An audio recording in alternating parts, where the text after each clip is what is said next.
O Brasil passou por mais um jogo da Copa do Mundo, desta vez contra a Sérvia. O repórter Nicolas Gadonski acompanhou todo o jogo junto dos torcedores e fala como foram as táticas e o desenvolvimento da equipe durante os 90 minutos de partida.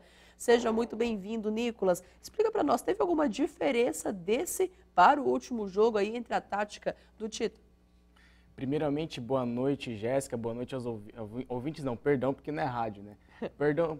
Quem está assistindo a gente agora, né, Nicolas, explica para nós. Você assistiu em um shopping da cidade ali, muito movimentado, né? E como é que foi ali a reação? Fala para nós um pouquinho sobre esse jogo de hoje. Jéssica, foi um jogo realmente muito movimentado. O shopping, a gente foi lá fazer uma matéria, que inclusive vai ao ar amanhã às 6h30 aqui no jornal. A República ali, indo para o shopping, já estava cheia, lotada, estava assim, congestionada. E chegando no shopping, já estava toda cheia a praça de alimentação, com aquele telão que montaram, ficou muito legal, um som muito bacana. E a gente assistiu o jogo de lá e foi muito emocionante. Então, Jéssica, Jéssica, só queria mesmo ali acompanhar a partida, foram para qualquer lugar então, pelo jeito, né? Onde tinha tela, eles foram. Com certeza. E na praça de alimentação já tem aquelas 3 TVs, né, tradicionais, e é um telão lá muito bacana. Então, Jéssica, sobre o jogo, de diferente, no começo do jogo mesmo, não teve nada de diferente. O Tite escalou Alisson, a linha de 4 com Fagner, Miranda, Thiago Silva, Marcelo, o meio-campo formado por Casemiro, Paulinho e Coutinho. O ataque com Jesus centralizado, William na direita e Neymar na esquerda. Até aí, tudo normal, tudo igual ao último jogo.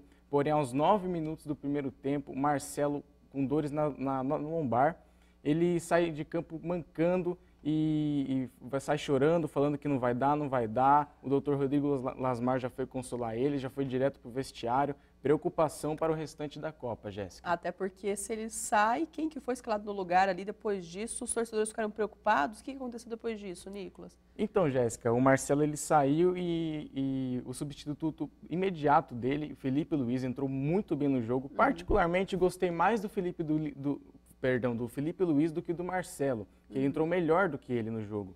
E por o Felipe Luiz ser um pouco mais defensivo, ele deu mais liberdade para o Neymar atacar e fazer toda aquela diversão dele do futebol alegre brasileiro. Então, o Felipe Luiz deu mais consistência na defesa do Brasil, dando mais liberdade para o Neymar, não só para o Neymar, mas também para o Paulinho subir para o ataque, e assim o Paulinho subindo para o ataque, que foi num lançamento perfeito do Coutinho, como a gente pode ver nas imagens. Vamos acompanhar então? Vamos acompanhar os melhores momentos. O lançamento do Coutinho, que foi lindo, lindo, maravilhoso. O Coutinho hoje fez uma partida excepcional, Jéssica. Foi assim, vários lançamentos longos assim que eu fiquei de boca aberta mesmo. Inclusive, o gol do Paulinho saiu num lançamento perfeito dele, o Paulinho de biquinho da chuteira, encobriu o goleiro, que foi uma coisa linda de se ver. E olha só, isso que o Coutinho já tem mostrado aí um desenvolvimento muito bom durante os jogos, né? Tanto que agora a rixinha ali do público é ele e Neymar, né? Antes o Neymar era o favorito, mas o Coutinho está entrando aí para a preferência do público, né? Pois é, Jéssica, o Neymar ultimamente, para ser sincero, não está jogando muito bem. Depois da lesão ele não aparenta estar 100%. O que mais se fala dele são os memes da internet que falam que ele só vai cair, quantas vezes ele vai cair. Tanto que hoje mesmo teve uma queda muito forte, né? Que passou ali agora há pouco e nós acompanhamos na imagem. Mais uma queda do Neymar. Você acha que isso aí faz parte de uma tática ou o pessoal está tentando mesmo machucar para tirar ele da Copa? Jéssica, eu não vejo maldade nos lances. Por mais que alguns sejam um pouco mais ríspidos, eu não vejo assim que eles querem tirar o Neymar do jogo, mas sim parar o craque, porque é só assim para parar ele, né? Teve um lance, inclusive, esse lance aí, ó, é muito forte, o Neymar capota no chão. Essa foi a queda que nós estávamos comentando aqui, né? Essa aí. No caso ali, você acha que não foi proposital? Não para machucar, mas acredito que foi para tirar ele do jogo, assim, não no sentido de lesão, mas tirar a mente dele, sabe? Deixar ele mais desestabilizado. Aí o golaço do Paulinho, que foi uma coisa excepcional, o Coutinho jogou perfeito para ele. E como um centroavante, foi lá e fez esse golaço aí pra gente. Qual foi a reação dos torcedores nesse primeiro gol aí? Jéssica, foi um delírio, uma loucura. Eu, por exemplo, pela minha voz, dá para perceber que eu exagerei um pouquinho. A minha voz ali é por conta da mudança climática de Foz do Iguaçu, mas você, pelo jeito ali, se entregou ao Brasil, né? Tanto que está até caracterizado hoje, eu tô de azul, mas é por coincidência, né? Você não, você caracterizou, tá ali torcendo pro Brasil, e os torcedores mostraram muito isso, né, Nicolas? Eles mostraram ali que estão junto com o país na Copa do Mundo, né? Estão ali torcendo, e principalmente nessa época de jogo, você vê assim que Foz do Iguaçu mesmo, ela tem parado para acompanhar os jogos. Esse momento do gol ali, você que estava acompanhando em um local que estava muito cheio, que estava com uma movimentação grande ali de tanto de turistas e também do público, fala para nós, esses gols aí, a reação, teve controle?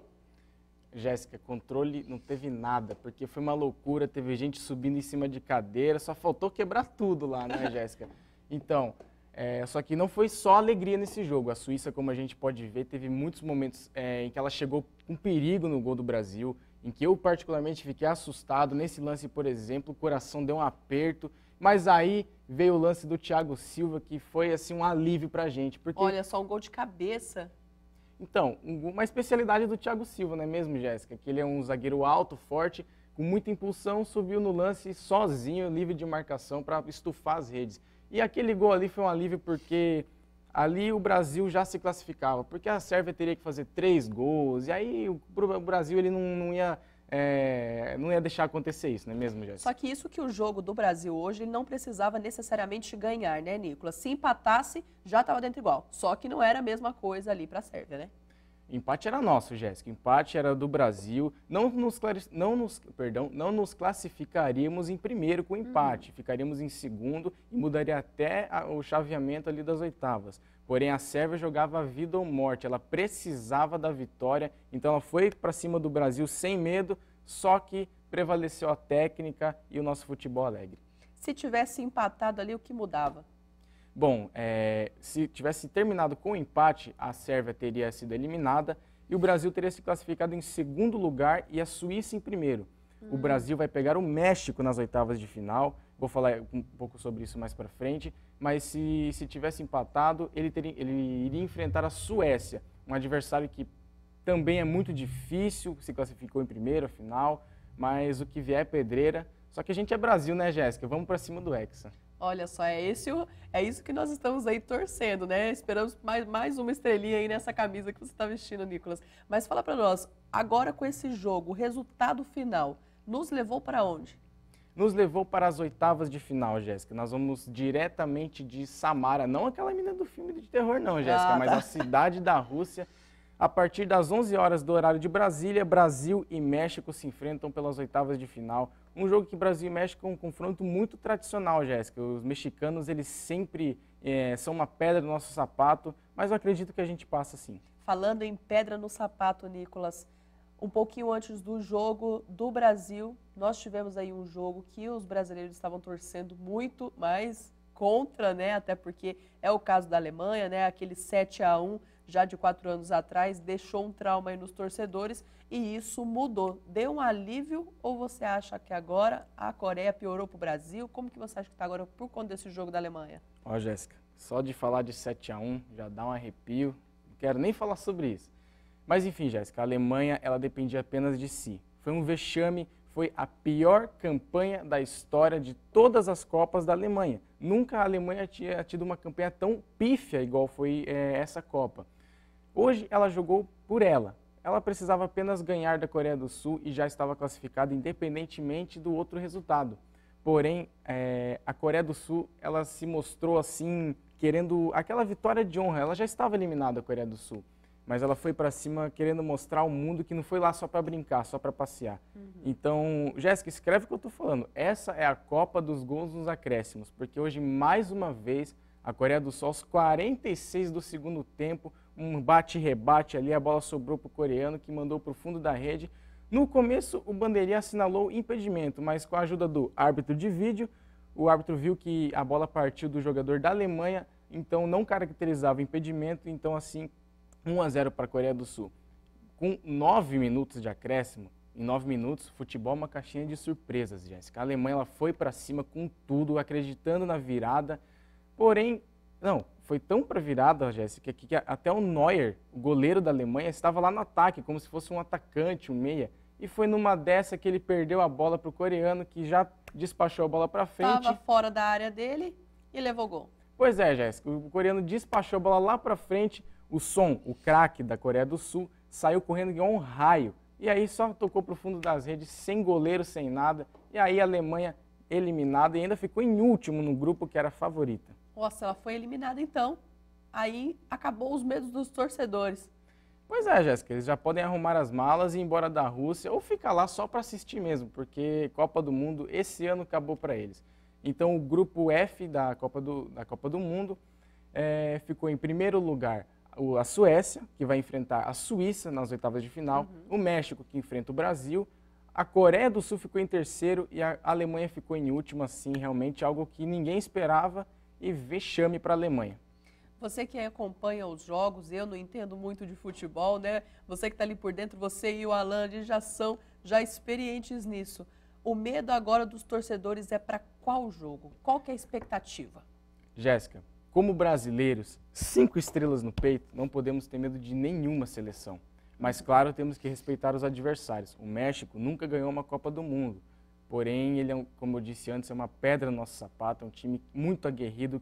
Forte. É muito forte, Jéssica. Ele pode até não ter a mesma técnica de uma Espanha, de uma França, mas eles são muito aguerridos e com certeza vão jogar a vida ou a morte contra o Brasil, até porque agora perdeu, já arruma a mala e vai para casa. Para você que acompanha os jogos, acha que a tática do Brasil tá bom assim? Ou acha que no próximo jogo contra o México deve mudar, deve atacar, deve ficar mais na defensiva? Na tua visão ali como torcedor, o que você acha? Como torcedor, Jéssica, eu penso que a tática utilizada pelo professor Tite ela é muito boa. Falta um pouquinho do rendimento individual dos atletas mesmo. O Neymar até aqui não faz uma Copa muito boa. O William, eu sou fã dele, mas olha, até agora o William não fez nenhuma partida boa. Hoje errou lances assim que ele não erra no time dele. Tanto que no último jogo saiu. É verdade, ele saiu porque teve um rendimento muito abaixo. O problema é que o substituto dele, o Douglas Costas, ele está lesionado, então não pôde nem entrar no lugar dele hoje. Então quem entrou no lugar do William hoje foi o Renato Augusto. E assim, mudou toda a característica do jogo, já que o William é um cara que vai aberto pela direita e o Renato Augusto já é mais um meia. Mudou todo o esquema ali do jogo, porém o Brasil conseguiu segurar tranquilo a Sérvia, até porque já estava 2-0 classificado, então já estava quase um ritmo de treino. Eu vi uma seleção da Sérvia muito abatida com o resultado, porque no momento que eles tomaram o segundo gol, eles eram melhores no jogo. Mas eles tomaram o segundo gol e aí acabou ficando, acho que eles se abalaram de alguma forma, porque... Já estava no finalzinho também, né? Restava ali mais ou menos uns 20 minutinhos e para fazer 3 gols no Brasil, não dá, né, Jéssica? Olha só. E você acha aí que o Brasil deve atacar agora? Ou ele deve relaxar, ficar mais ali na defensiva por conta dessa força do México? Olha, Jéssica, eu acho que o Brasil tem que jogar como o Brasil, sem medo, ir para cima mesmo, com respeito, claro, porque o México... Que já é a característica do Brasil, né? Ele é ataque. Jéssica, com respeito sempre ao adversário, mas o Brasil é Brasil, ele tem que ir para cima, ele é um futebol alegre, não é à toa que temos 5 Copas do Mundo e vamos para cima do México, de quem vier.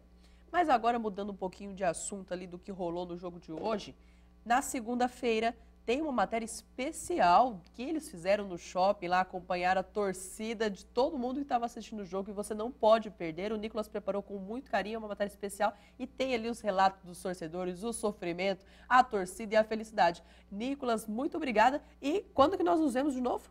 No próximo jogo, talvez, Jéssica? Bom, segunda-feira, 11 da manhã do horário de Brasília, direto de Samara, a cidade da Rússia, que vai receber Brasil e México pelas oitavas de final. Vamos para cima, Jéssica. Ótimo, muito obrigada, Nicolas. E nós nos vemos então na segunda-feira. E eu e você também, nós nos vemos na próxima edição, porque o DC Notícias fica por aqui e você acompanha mais informações ao vivo, a partir das 6h30 da tarde. Então até a próxima e eu, Nicolas, até a próxima segunda-feira.